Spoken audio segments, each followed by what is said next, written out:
दूर दराज से आए हुए सभी कंपनियों के साथियों को मैं बारंबार प्रणाम करता हूं। मंचासीन हमारे प्रयागराज मंडल अध्यक्ष आदरणीय पाल जी और हमारे मौर्य जी, कुशवाहा जी और हमारे शिवशंकर द्विवेदी जी, जो कि प्रयागराज में अपना संघर्ष के तहत इस एक्ट को लागू करवाने में पूरी मेहनत कर रहे हैं। इस क्षेत्र से गंगा पार से भी साथी पुरुषोत्तम भाई और अनूप गौड़ जी अपने सभी साथियों के साथ, सागर सिंह जी, डॉक्टर साहब, ये सभी साथी हैं, सुनील जी हैं, रामू जी हैं, ये सारे लोग जब जब बुलाया जाता है ये इलाहाबाद जनपद में, चाहे ठंडी हो बारिश हो, वो कार्यालय में पहुंचने का काम करते हैं। इन सभी को मैं बहुत बहुत बधाई और धन्यवाद देता हूं।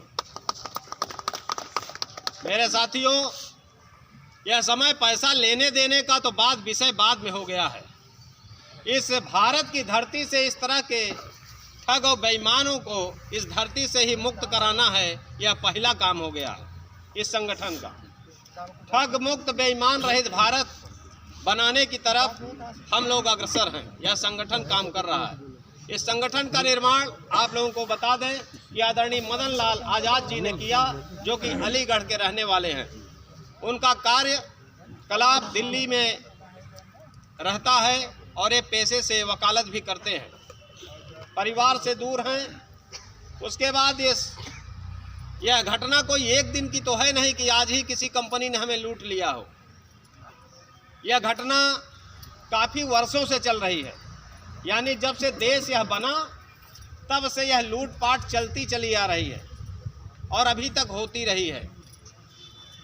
क्योंकि आप लोग इससे सहमत होंगे कि इससे पहले भी कंपनियां भागी हैं। जो कुछ हमारे 50 साल के एज में हो गए वो जानते होंगे, कृषि एक्सपोर्ट जैसी कंपनियां, जेबीजी जैसी कंपनियां, सहारा जैसी कंपनियां और प्लांटेशन जैसी कंपनियां एक बार पैसा लेकर जा चुकी हैं, लेकिन उस पर लगाम कसने के बजाय उन्हें पुनः लाइसेंस भारत सरकार की तरफ से दिया गया, जिन्होंने फिर से वही काम किया और आज हम लोग दर बदर की ठोकरें खा रहे हैं। किसी साथी को निराश और परेशान होने की ज़रूरत नहीं है। मेरे दोस्त ने कहा कि तालियां बजाने की आवश्यकता नहीं है।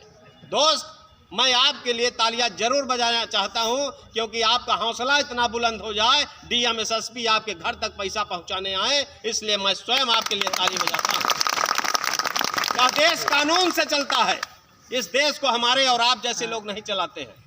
यह देश में कोई काम होता है तो कानून से होता है कि नहीं होता? होता है। चाहे खतौनी का मामला हो, चाहे आपका जन्म प्रमाण पत्र का मामला हो, चाहे आरटीओ ऑफिस का मामला हो, चाहे दुकान खोलने का मामला हो, चाहे पैसा कमाते हैं लेने देने इनकम टैक्स का मामला हो, क्या हमारे अपने मन से होता है? इस देश में कोई भी एक काम तिनका भी उठाया जाता है, अगर कूड़ा भी उठाया जाता है तो नगर निगम में कानून के तहत ही उठाया जाता है। जिस गली मोहल्ले में कानून नहीं कहता है वहां नगर निगम की गाड़ी नहीं जाती है। जाती है? नहीं जाती। शहर के कोने कोने में गाड़ियां टहलती है महानगर की, लेकिन क्या लीलापुर, कोटवा, ककरा, ये जमुनीपुर, यहाँ आती हैं गाड़ियां? नहीं आती, क्योंकि कानून नहीं कहता है। जिस दिन कानून बन जाएगा, नगर में आ जाएगा, यहाँ अपने आप हम लोग फोन करके घसीट लाएंगे नगर निगम वालों को कि चलो कूड़ा उठाओ हमारा।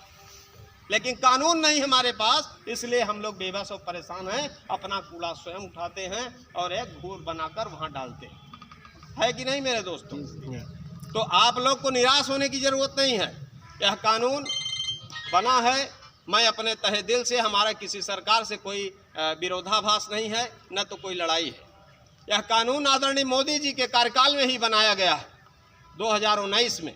मैं उनको बारंबार प्रणाम और धन्यवाद भी करता हूं, लेकिन साथ ही साथ एक शिकायत भी करता हूं कि अगर आपने 56 भोग बना के रखा है और हमें खाने को न मिले तो कैसा खाना कोई खाना है? अगर मेरे घर में 56 भोग बना के रख दिया जाए, मेरे देश में कानून आपने बना के रख दिया, और अगर मुझे वह कानून का अनुपालना ही सुनिश्चित न हो मेरे देश में, तो क्या ऐसा कानून मेरे हित में है? तो बस उस कानून की लड़ाई हम लड़ रहे हैं। और इतने ही सारे लोग नहीं हैं, इस क्षेत्र में लाखों लाख लोग हैं, लेकिन हम इतने सारे लोग इकट्ठा हुए हैं। इसका मतलब है कि हम इतने लोग जाग रहे हैं। देश की आज़ादी जब आई तो उसमें भी थोड़े से ही लोग ने जागने का काम किया था, लेकिन उसके बाद एक ऐसा कारवां बना कि अंग्रेज की हुकूमत यहाँ है नहीं है। किसके दम पे गई? आप ही लोगों के दम पे गई होगी, हमारे बुजुर्गों की वजह से दम पे गई थी। क्योंकि वो भी मारा पीटा करते थे, वो भी लूटते थे। अब मैं आता हूँ अपने 2019 बजट के विषय में। यह 2019 में बना, इसके अंतर्गत यह प्राविधान किया गया कि जितनी भी कंपनियां ने पैसा लूटा है, कंपनियों को के द्वारा किसी का पैसा लिया गया है, उन कंपनियों से पैसा दिलाया जाए, ऐसा कोई ठोस कानून नहीं है।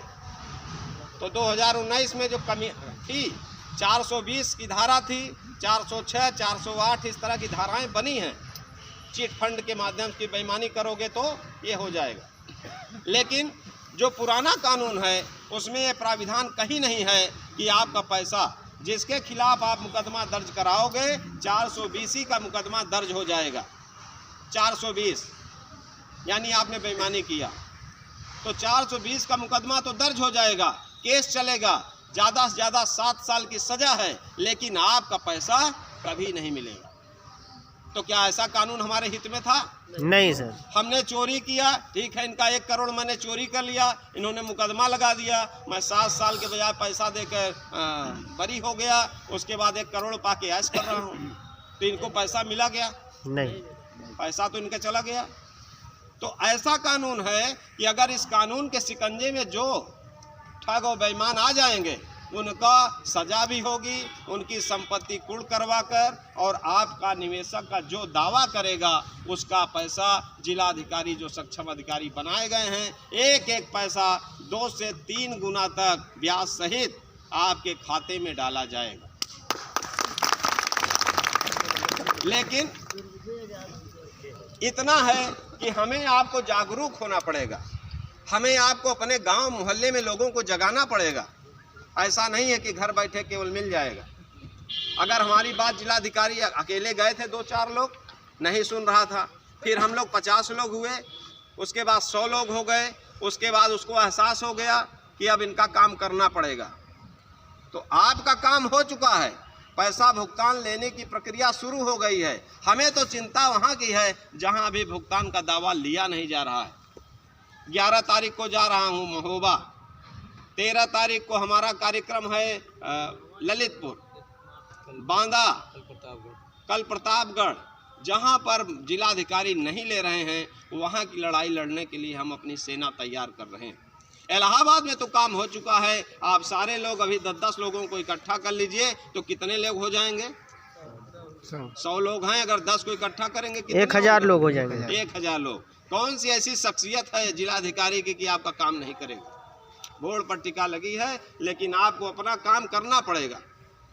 एक काम है कि अपना दावा फार्म हमारे तहसील अध्यक्ष जो भी यहाँ बनाए गए हैं गंगा पार में, उनसे लेकर के उसको भर देना है। भर के जिलाधिकारी महोदय के यहाँ काउंटर खुला है, जाके जमा करना है और उनसे रिसीविंग लेना है। दूसरा, जो प्रपत्र है उसको प्रधानमंत्री और मुख्यमंत्री के यहाँ रजिस्ट्री कर देना है। रजिस्ट्री से ले जी, यहाँ पार्टी ही को करना ही है। इस कार्यक्रम को, यह जो बना है, इसको एजेंट को नहीं करना है। एजेंट से निवेदन इतना ही है क्योंकि ग्राहक कुछ जानता नहीं है। बहुत सारे ग्राहक तो ऐसे होते हैं कंपनी का नाम भी नहीं जानते। तो आप लोगों से निवेदन ये है कि आप लोग उनको बताइए कि जो बांड में लिखा है कंपनी, उसका नाम लिखिए, उनके लोगों का नाम बताइए, क्योंकि वो एजेंट के अलावा कोई बता नहीं सकता कि उसके मालिक कौन थे। वो ज़्यादा से ज़्यादा आपको जानता है कि पैसा राम बच्चन जमा किए रहें, तो राम बच्चन से तो पैसा कभी नहीं पाएगा जीवन में। उसको आत्मा की संतुष्टि हो जाएगी, हम केस कर दिए। केस करने के लिए अगर है तो केस करते रहिए, लेकिन अगर पैसा पाने के लिए लड़ाई लड़ रहे हैं तो आपको बर्ड सेट के तहत अपना फार्म जिलाधिकारी के यहाँ जमा कर देना। एक तो भाईचारा भी ख़त्म नहीं होगा, क्योंकि ये ठग और बेईमान हमारा आपका भाईचारा ख़त्म कराने का ये काम करते हैं। उनको ये सब पता रहता है कि ज़्यादा से ज़्यादा लड़ाई झगड़ा होगा तो वो आपस में लड़ेंगे। बंगाल और मध्य प्रदेश तो कोई नहीं आएगा, लखनऊ और दिल्ली तो कोई नहीं आएगा। क्यों?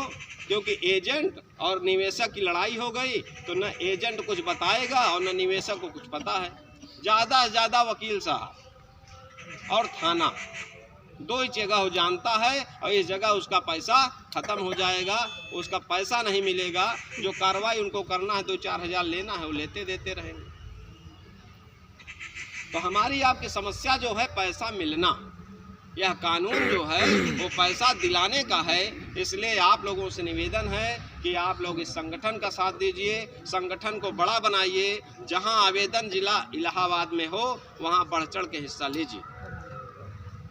सुल्तानपुर गया था, सुल्तानपुर में काम हुआ, अमेठी में हो गया, बाकी और जगह हो रहा है। इलाहाबाद में सबसे खुशी तो बात यह है कि मैं प्रयागराज में संघर्ष कर रहा था, प्रयागराज में नहीं करवा पाया पहले, सबसे पहले मैंने सुल्तानपुर में कराया, कानपुर में हुआ। यानी कि मैं जहाँ का निवासी हूँ मुझे बड़ा ठेस लगा कि मैं इतना कमज़ोर कैसे हो गया। और उसके तहत हमने फिर लड़ाई शुरू की, भाई राम लखन पाल जी और अपने अन्य साथियों के साथ फिर यहाँ जिलाधिकारी और कमिश्नर साहब के साथ जो भी बातें करना था किया गया और यह लागू करवा दिया गया। ये हमारी उपलब्धि है, हमारे संगठन की उपलब्धि है। ताकत भी आई है मदन लाल आज़ाद की वजह से। अगर वो हमारे लिए लड़ रहे हैं तो हम अपने लिए तो लड़ ही सकते हैं। अगर कोई दिल्ली का आदमी हमारे लिए लड़ रहा है तो क्या हम अपने पैसे के लिए नहीं लड़ सकते? आने जाने का कोई फीस भी नहीं है कि आपको किसी वकील को फीस देना है। इस कानून में प्राविधान है कि न आपको वकील करना है न किसी के यहाँ जाना है, केवल फार्म जमा करना है। फार्म के बाद जो प्रक्रिया है वो प्रक्रिया जिलाधिकारी को करना है जो सक्षम अधिकारी है। सर जो दावा फार्म जमा करना है सर में बॉन्ड भी लगाना पड़ेगा? अभी बता दें। फार्म जब आपको मिल जाएगा, ध्यान से सुन लीजिएगा क्योंकि आपको कोई बातें बताने, क्योंकि आप लोगों से ही मतलब नहीं है, हमको पूरे गंगा पार से मतलब है कि जितने भी लोग आप जानते रहें वो दूसरे को बता सकें कि भैया पैसा कैसे मिलेगा।